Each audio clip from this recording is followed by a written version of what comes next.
로마서 8장 1절에서 4절 말씀에 근거해서 성령과 율법이라는 주제로 말씀을 이제 드리겠습니다.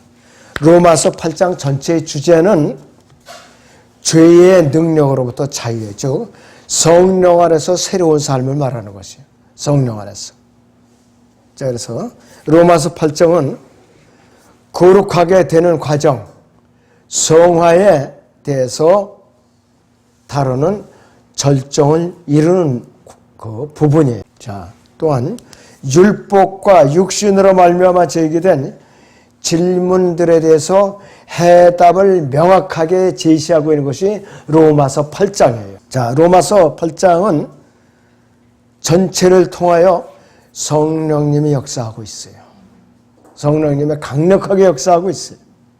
왜냐하면 육신을 정복하고 열매 맺는 생활을 이제 할 수 있게 하는 것은 누구의 힘이냐? 우리 안에 내주하시는 성령님의 역사예요. 성령님의 역사라고 있어요. 로마서 5장에서는 아담의 죽음과 예수 그리스도의 죽음이 여기서 비교되어 있어요. 로마서 6장에서는 예수 그리스도의 죽음과 그리스도인의 죽음이 비교되어 있고, 로마서 7장에서는 여기서는 그리스도인의 죽음과 율법과의 관계가 설명되어 있어요. 그리고 로마서 8장에서는 그리스도인의 죽음과 미래의 생명에 대해서 설명을 하고 있습니다. 그리고 요한복음 6장, 요한복음 17장, 고린도서 15장과 더불어서 로마서 8장은 성경에서 가장 위대한 장의 하나예요. 굉장히 중요한 장이에요. 특히 구원론을 다룰 때 로마서 8장은 너무나도 큰 비중을 차지합니다. 구원론을 다룰 때. 그래서 로마서 8장은 신약 성경 전체에서 구원의 영원한 보장을 다루는 가장 중요한 장이에요. 자, 그래서 로마서 8장 28절에서 나머지 19절, 뒤에 19절까지는 구원의 영원한 보장뿐만이 아니라 그리스도인의 두 성품, 옛 성품과 새 성품, 그리고 예수 그리스도의 재림까지도 포함하고 있어요. 굉장히 중요하죠? 로마서 8장이 굉장히 중요해요. 자, 로마서 6장에서 우리가 거듭날 때 예수 그리스도의 죽으심 안으로 침례받는 것, 즉 영적인 침례에 대해서 다루고 있어요. 그리고 예수 그리스도와 함께 십자가에 못 박히는 것에 대해서 다루고 있어요. 로마서 7장에서는 우리가 그리스도인으로서 갓난 아기로서 장성한 어른으로 성장해가는 과정, 이거에 대해서 갈등을 겪게 되는 두 가지 성품, 옛 성품과 새 성품에 대해서 이제 다루고 있고, 로마서 8장은 무엇인가? 그리스도인들이 미래에 대해서 다루고 있어요. 그리스도인들은 미래에 대해서 다루고 있어요. 자, 사도 바울은 로마서 8장 1절 상반절에서 뭐라고 선언하는가? 그러므로 이제 그리스도 예수 안에 있는 자들에게는 결코 정죄함이 없나니 그랬어요. 결코 정죄함이 없나니 그랬어요. 예수 그리스도 안에 있는 자들이라고 해서 정죄함이 없는 것은 아니죠. 왜 그런가? 하나님께서는 우리가 예수 그리스도 안에 있다는 것만으로 해서 우리를 정죄하지 않는다 이것이 아니에요. 이게 무슨 말이냐? 예수 그리스도 안에 있는 사람이 온갖 악한 일을 자행하고 하나님을 대적한다면은 하나님께서는 눈 감아주시는 분이 아니에요. 반드시 징책하시오. 죄를 짚고 넘어가시고 책망하시고 정죄하신다 이것이요. 그런데 실제로 우리 주위에는 예수 그리스도 안에 있으니까 어떤 짓을 해도 괜찮다. 자백할 필요가 없다. 아주 완전히 굉장히 죄에 대해서 무시할 정도로 날뛰는 사람들이 있어요. 잘못된 거죠. 이 사람들은 혼쭐이 나야 되죠. 하나님께서 그 사람에서 책망하시고 정죄하신다 이것이요. 결코 정죄함을 받지 않는 사람들은 누구인가? 따로 있어요. 예수 그리스도 안에서 육신을 따라 살지 않고 성령을 따라서 행하는 자들, 이 사람들이 정죄함을 받지 않는 사람들이에요. 바로 그 사람들이라고. 바로 여러분과 같은 사람들이에요. 자, 로마서 8장의 1절 하반절을 보죠. 그들은 육신을 따라 행하지 아니하고요 성령을 따라 행하느니라 이것이요. 성령을 따라 행하는 자. 그럼 어떤 사람이 이렇게 할 수 있느냐? 영적으로 성숙한 사람들이에요. 로마서 6장의 원리를 알고 7장의 원리를 아는 사람이에요. 내가 죄에 대해서 죽은 자이고 율법에 대해서 죽은 자로 여기고 또 내가 그걸 아는 사람들만이 이렇게 살 수가 있는 것이에요. 바로 이 과정을 거치지 않은 사람들은 모르죠. 모른다 이것이. 교리적으로 무식한 사람들이라 이것이. 자, 그런데 로마서 8장 1절 하반절이요. 그들은 육신을 따라 행하지 않고 성령을 따라 행하느니라. 이것이 개혁성경을 비롯한 한국 개혁성을 비롯한 변개된 모든 성경들이 삭제되어 있어요. 없어요 이것이. 그래서 로마서 8장 1절은요. 올바른 성경과 거짓 성경을 구별하는 기준이 되는 구절이에요. 기준이 되는 구절이에요. 자, 그렇다면은 로마서 8장 1절 하반절이 없으면은 아무렇게나 살아도 상관이 없어요. 아무렇게나 살아도. 응?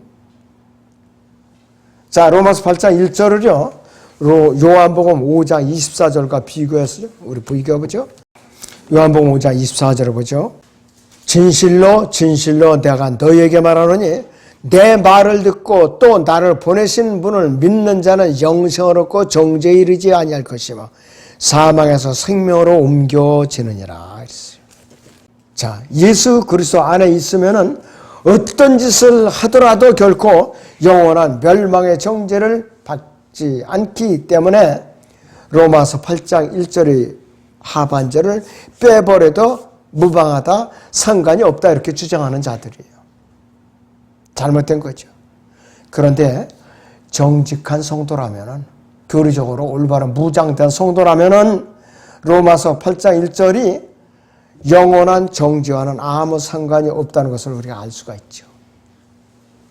문맥은 영원한 정죄를 다루고 있지 않고 일시적인 정죄를 다루고 있는 것이요. 그래서 로마서 8장 1절부터 14절까지는 영적인 생활과 육신적인 생활을 다루고 있는 부분이에요. 자, 그래서 아무리 예수 그리스도 안에 있다고 할지라도 성령을 따라 행하지 않으면 예수님께 정죄를 받는 것이에요. 요한복음 5장 24절은 영원한 정죄예요. 지옥 간다 이 말이에요.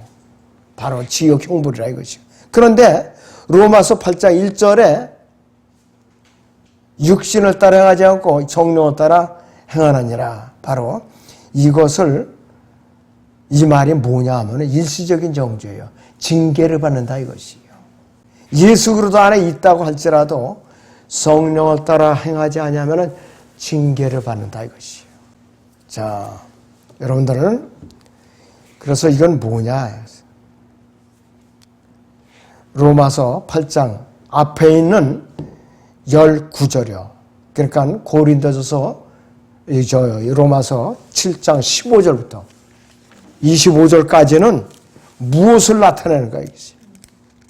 옛 성품과 새 성품의 갈등을 나타내는 거예요.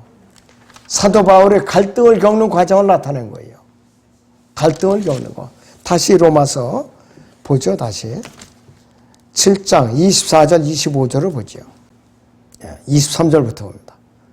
내 지체들 속에는 또 하나의 법이 내 생각의 법과 싸워 나를 내 지체들 속에 있는 죄의 법에게로 사로잡아 오는 것을 보는도다. 오, 나는 비참한 사람이로다. 누가 이 사망의 몸 사람을 구해낼 것인가? 예수 그리스도 우리 주를 통하여 하나님께 감사하노라. 그러므로 내 자신이 생각으로는 하나님의 법을 숨기지만 육신으로는 죄의 법을 숨기노라 그랬어요. 옛 성품과 새 성품의 갈등을 겪는 장면을 기록을 한 거라 이것이에요. 여기까지는 우리가 참 괴로워요. 고통스럽고.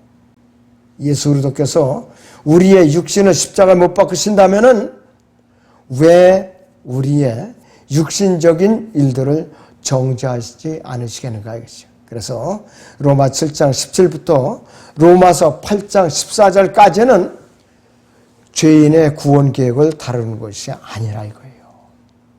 이 문맥은 뭐냐? 그리스도인의 두 성품인 옛 성품과 새 성품의 관계를 다루고 있어요. 성령을 따라 살지 않으면은 그리스도인이라고 할지라도 정죄를 받고 또 비참한 일을 겪게 된다. 심한 거에는 목숨까지도 잃어버릴 수가 있다. 이것이 바로 로마서 8장 1절로 다시 보죠. 그러므로 이제 그리스도 예수 안에 있는 자들에게는 결코 정죄함이 없나니 그들은 육신을 따라 행하지 아니하고 성령을 따라 행하느니라 그랬어요. 성령을 따라 사는 사람, 그리스도인에게는 결코 정죄함이 없어요. 있을 수가 없지요. 그러나 육신을 따라 사는 그리스도에게는 정죄함이 따른다 이것이. 로마서 8장 13절을 봅니다. 너희가 육신을 따라 살면 죽을 것이나 성령을 통하여 몸의 행실을 죽이면 살리라 이거예요. 이거는 구원받은 그리스도인에게 말씀하시는 거예요. 너희가 구원을 받았어도 육신을 따라 살면은 실제로 몸이 죽는다 이거예요. 자, 여기서 로마서 14장 23절을 봅니다. 다시. 그러나 의심하는 자는 그가 먹을지라도 정죄되었나니 이는 믿음으로 먹지 아니하였기 때문이라. 믿음으로 아니하는 모든 것이 죄인이라 그랬어요. 믿음으로 아니하는 모든 것이 죄인이라 그랬어요. 성경에 어떤 구절은 영원한 정죄를 다루고 있어요. 그리고 어떤 구절은 일시적인 정죄를 다루고 있다 이것이. 그래서 로마서 14장 23절 이 구절 같은 것은 일시적인 정죄를 다루고 있는 것이. 한 번 구원받은 사람들은 다시는 지옥 형벌의 정죄를 안 받는다 이 뜻이에요. 로마서 14장 22절을 보죠. 네게 믿음이 있느냐 그 믿음을 하나님 앞에서 스스로 가지고 있으라. 자신이 승인하는 일로 자신을 정죄하지 아니하는 자는 복이 있도다 이랬어요. 믿음이 있는 사람에게 기록된 것이에요. 그리스도인에게 기록된 거라 이것이. 그리고 믿음이 있는 사람은 구원받은 사람이라는 뜻이에요. 그래서 바울은 구원받은 사람 중에서 일시적인 정죄를 받지 않는 사람은 복이 있다고 말하는 것이에요. 즉 징계를 받지 않는 사람은 복이 있다 이것이 바로 죄를 져가지고. 고린도서 11장 32절을 보죠. 그러나 우리가 판단을 받는 것은 주께 징계를 받는 것이니 이는 우리로 세상과 함께 정죄받지 않게 하려 함이로다 그랬어요. 이 구절은 영원한 정죄를 다루고 있어요. 30절 보죠. 이 때문에 너희 가운데 많은 사람이 약하고 병들었으며 상당수가 잠들었느니라 그랬어요. 이것은 뭐냐? 일시적인 정죄예요. 하나님께 숨을 거둬가신 거예요. 그 창피한 구원받은 거죠, 이 사람들. 자, 또 29절을 보시면 이는 주의 몸을 분별하지 못하고 합당치 않게 먹고 마시는 자는 자신의 저주를 먹고 마시는 것이기 때문이라 그랬습니다. 그래서 29절이나 30절이나 영원한 정죄가 아니라 일시적인 정죄예요. 징계를 받아서 숨을 거뒀다 이 뜻이에요. 그래서 그리스도인은 결코 여기에 영원한 정죄를 받을 수가 없어요. 지옥 형벌을 받을 수가 없어요. 일시적인 정죄를 받는 것이에요. 그래서 그리스도인이라고 할지라도 하나님께 계속 범죄하고 불순종하면 일시적인 정죄로 목숨을 잃을 수가 있다 이거지. 자, 이들은 일시적인 정죄를 받아서 목숨을 잃었을지라도 이들이 호는 셋째 아내라 낙원에 가 있다 이것이에요.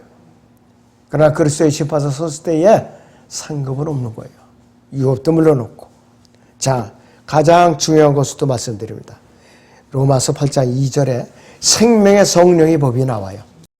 집중해서 들으세요. 이는 그리스도 예수 안에는 생명의 성령의 법이 죄와 사망의 법에서 나를 해방시켰기 때문이라고 그랬어요. 생명의 성령의 법은 무엇이냐 이거죠. 우리가 복음을 듣고 예수 그리스도를 나의 주와 구주로 영접해서 거듭날 때에 성령께서 나의 몸과 혼과 영을 분리시키는 법이 생명의 성령의 법이에요. 다시 한번 말씀드려요. 내가 복음을 듣고 예수 그리스도를 나의 주와 구세주로 영접해서 거듭나는 그 순간에 성령께서 나의 몸과 혼과 영을 분리시키는 법이 생명의 성령의 법이에요, 여러분들. 확실하게 알고 계셔야 돼요.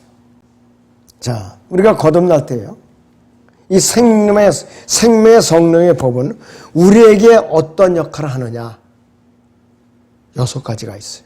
첫째는 우리를 죄에서 풀려나서 자유롭게 풀어줘요. 그 다음에는 우리를 예수 그리스도 안으로 넣어줘요. 고린도서 12장 13절인 대로. 그리고 우리를 성령으로 다시 태어나게 해줘요. 다시 태어나게 한다. 그리고 고린도서 16장 17절인 대로 주와 합하여서 한 영이 되게 해요. 그리고 우리는 5번째는 그리스도의 몸이 되게 한다 이것이요. 우리는 그리스도의 몸의 지체가 된 거예요.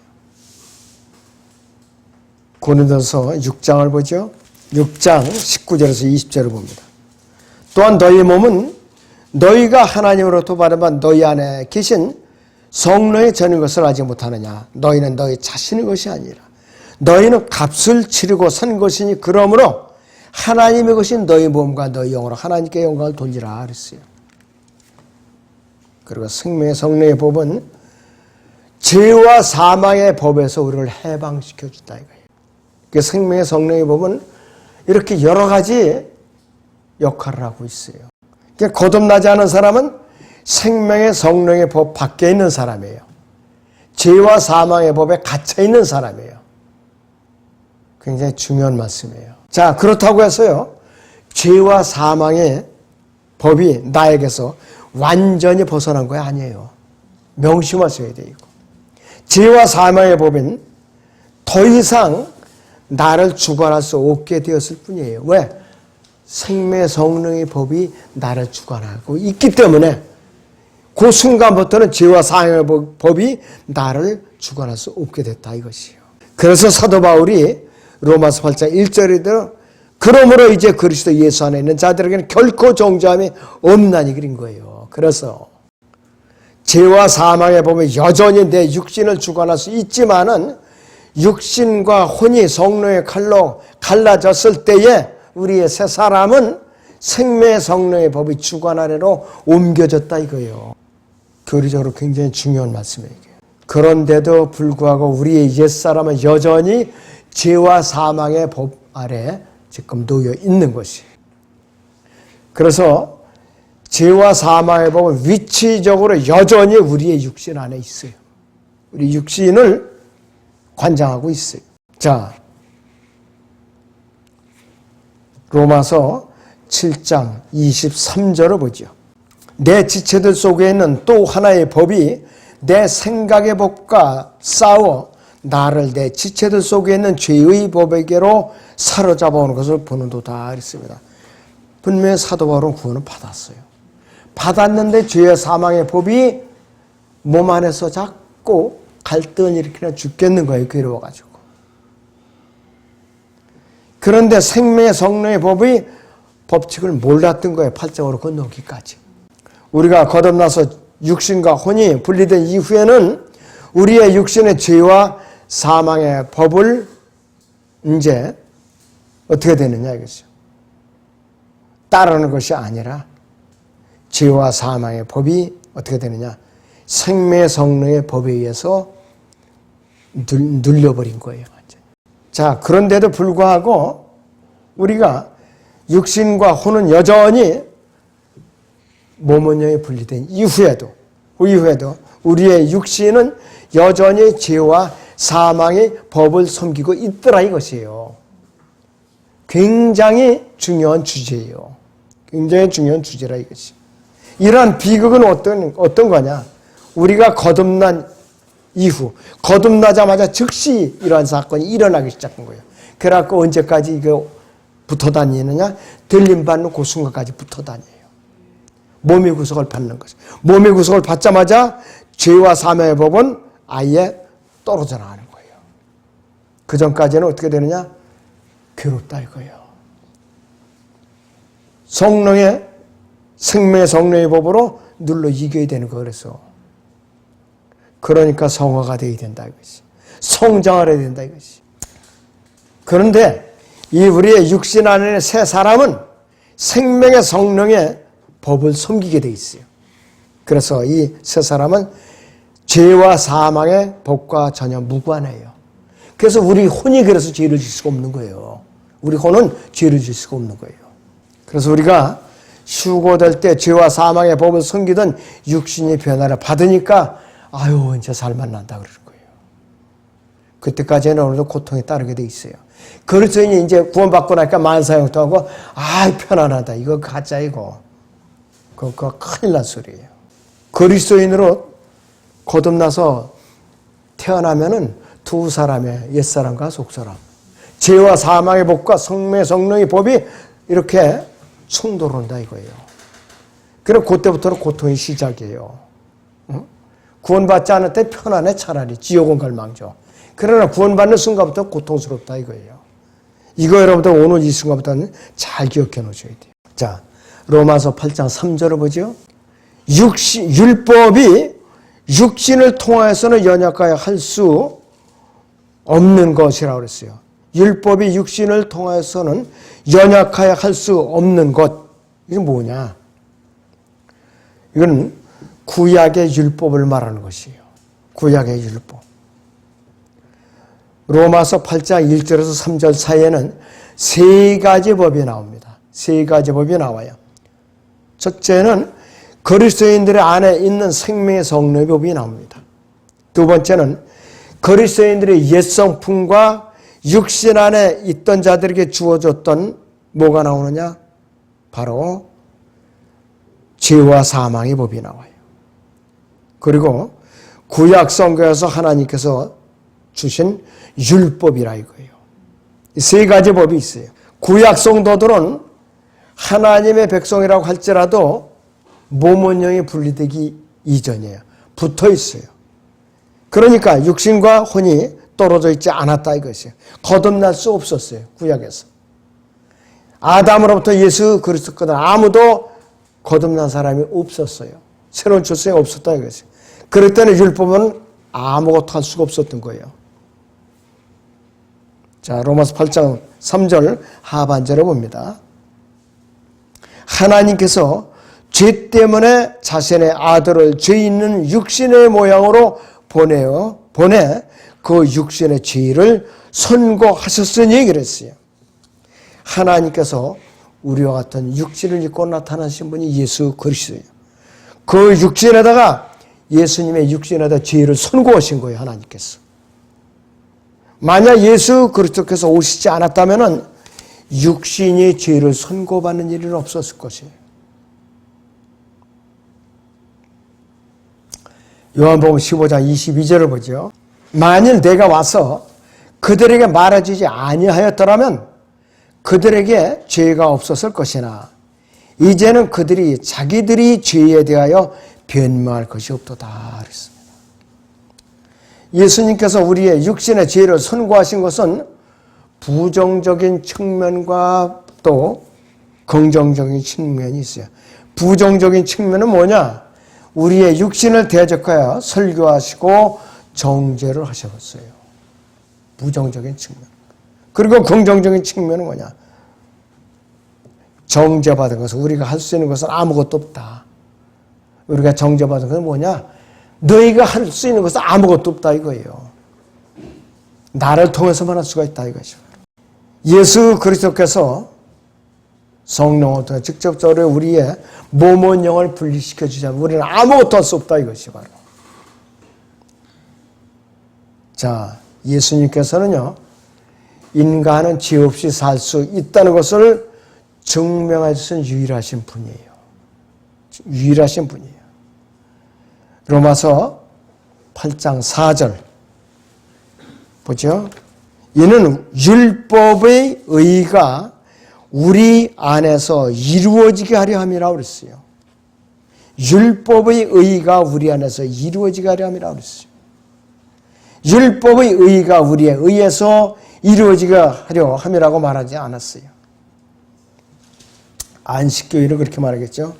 우리는 율법의 의가 그리스도인들에 의해서 이루어진다고 그들은 주장한다 이것이. 율법의 의는 그리스도인들에 의해서 절대로 이루어질 수가 없어요. 불가능한 것이요. 어떻게 이루어지느냐?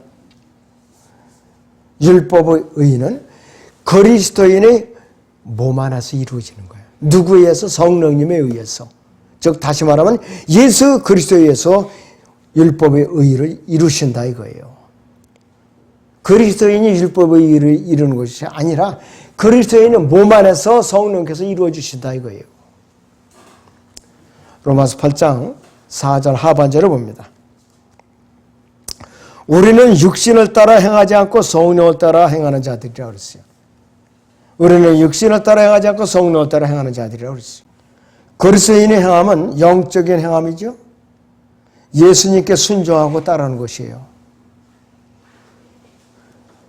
이러한 그리스도인에게 결코 정죄함이 없어요. 그 사람의 몸 안에 성령으로 내주하시는 예수님께서 율법의 의를 이루시는 분이에요. 바로 우리가 이루는 것이 아니라 이것이. 그러니까 로마서 7장에서 우리가 율법에 대해서 죽었다고 그랬죠. 우리가 율법은 지금 폐기된 거예요. 여전히 왕성하게 활동을 하고 있어요. 구원받지 못한 종교인들, 기독교인들에게는 율법이 지금도 계속해서 내리쳐요. 그냥 너 새벽기도 해야 돼. 금요철에 해야 돼. 안식일 지켜야 돼. 산상수훈 지켜야 돼. 막 정죄하는 거예요. 지금도. 율법의 포로로 사로잡혀갖고 있는 노예들 한두 명이 아니에요. 지금. 여러분들 해방됐죠? 얼마나 감사해요. 율법의 의는 거듭난 성도들 안에 역사하시는 성령님께서만이 이 그리스도인들에게 이루어 주시는 거예요. 다 그 외에는 불가능하다 이것이. 그래서 율법의 의는 로마서 10장 3절 4절을 보겠습니다. 이는 그들이 하나님의 의를 모르고 자기들의 의를 세우려 함으로써 그들 스스로 하나님의 의에 복종치 아니하였음이니라. 그리스도께서는 믿는 모든 사람에게 의가 되시고자 율법이 끝이 되셨느니라. 율법을 완성해 놓으셨다 이것이. 자, 우리 그리스도인은 어떻게 이겨내고 있는가? 로마서 9장 30절을 보죠. 그런즉 우리가 무슨 말을 하리요? 의를 따르지 아니하던 이방인들이 의에 이르렀으니 곧 믿음에서 나는 의라 이것이. 믿음에서 난 의이신 예수 그리스도를 성령으로 그리스도인을 몸 안에 모시고 사니까 율법의 의를 우리는 이룰 수가 있다 이것이에요. 그렇지 않으면 불가능하다 이것이. 그래서 이 구절들이 로마 7장에 나오는 논쟁의 결론을 갖다가 짚고 있어요. 로마 7장에서는 구원을 다루는 것이 아니라는 것을 명심해야 돼요. 사도 바울은요, 구원받은 성도가 죄악된 본성을 가지고 있는데 어떻게 선한 일을 할 수가 있는가? 이 문제를 다루고 있는 것이. 우리 몸에는 선한 것이 없어요. 선한 것이 없다 이것이. 어떻게 거룩하신 하나님께서 우리에게 무엇을 바라시겠는가 했어요. 기대를 할 수가 없어요. 하나님께서. 하나님께서는 모든 우리의 생각과 행위를 정죄하셔야 마땅하신 거예요. 그런데 우리의 몸 안에 내주하시는 성령님께서 우리의 몸 안에서 율법의 의를 이루시기 때문에 정죄함이 없는 거예요. 우리는. 여러분도 잘 이해를 하셔야 돼요. 여기서 정죄는 뭐냐? 지옥을 가르치는, 지옥 형벌을 가르친 게 아니에요. 이 문제는 로마서 5장부터 계속해서 이제 언급이 되고 있었죠. 사도 바울은 일시적인 그리스도인의 생활에 대해서 다루고 있고 또 우리가 아직 육신에 거하고 있을 때에 하나님을 기쁘시게 하는 문제를 다루고 있는 것이에요. 우리는 율법에 대해 주고 있기 때문에 율법은 우리를 정죄할 수 없는 거예요. 그런데 우리가 율법을 지키려고 애를 쓰다 보니까 어떻게 돼요? 율법이 다시 살아나서 우리를 짓누르는 거예요. 우리를 갖다 자꾸 짓누르는 거라겠지. 자, 하나님께서 우리를 정죄하실 수 없는 것이 뭐냐? 내 안에 하나님의 의신 성령께서 내주하고 계시고 율법의 의를 갖다가 이루시니까 우리를 정죄하실 수가 없어요. 자, 성령께서 성도로 하여금 성령 안에서 행하게 할 수 있을 뿐만 아니라 하나님의 거룩한 요구대로 대처할 수 있도록 우리를 갖다가 도우시는 거예요. 그러니까 내 안에 성령이 내주하시니까 얼마나 중요한 일인가 이것이. 자, 그리스도인이 새로운 삶에 있어서 자신이 율법 아래 있지 않다는 사실과 하나님께서 우리가 옛 본성의 능력 안에서 선한 일을 하기를 아예 기대하지 않으신다. 이것을 깨달은 사람은 복 있는 사람이에요. 그리고 나의 힘으로는 하나님을 절대로 기쁘시게 할 수 없다. 이것을 깨닫는 것은 복 있는 사람이에요. 맹목적으로 믿음 생활하는 사람은 불쌍한 사람이라는 것이에요. 그러니까 우리는 이 소원이 이 구원받은 게 얼마나 영광스러운가 이것이. 자, 갈라디아서 5장 1절 보죠. 그러므로 그리스도께서 우리를 자유케 하신 그 자유 안에 서서, 자유 안에 굳게 서서 다시는 종의 멍에를 매지 말라. 다시 읽어요. 그러므로 그리스도께서 우리를 자유케 하신 그 자유 안에 굳게 서서 다시는 종의 멍에를 매지 말라. 다시는 우리는 여기서 죄와 사망의 짐, 율법에 의해 짐 매지 말라 이것이요. 고린도후서 3장 17절을 보죠. 이제 주는 그 영이시니 주의 영이 계신 곳에는 자유가 있느니라. 이제 주는 그 영이시니 주의 영이 계신 곳에는 자유가 있느니라. 내 안에, 내 몸 안에 성령님이 계시니까, 주의 영의 성령님이 계시니까 나는 자유로운 몸이라 이것이에요. 내 영이 자유하다 이것이에요. 내가 죄와 사망의 법에 짓눌리면서 해방되었기 때문에 나에게는 자유함이 있는 것이에요. 이 진리를 마음속에 깊이 품고 우리는 진정한 자유를 얻을 수가 있어야 돼요.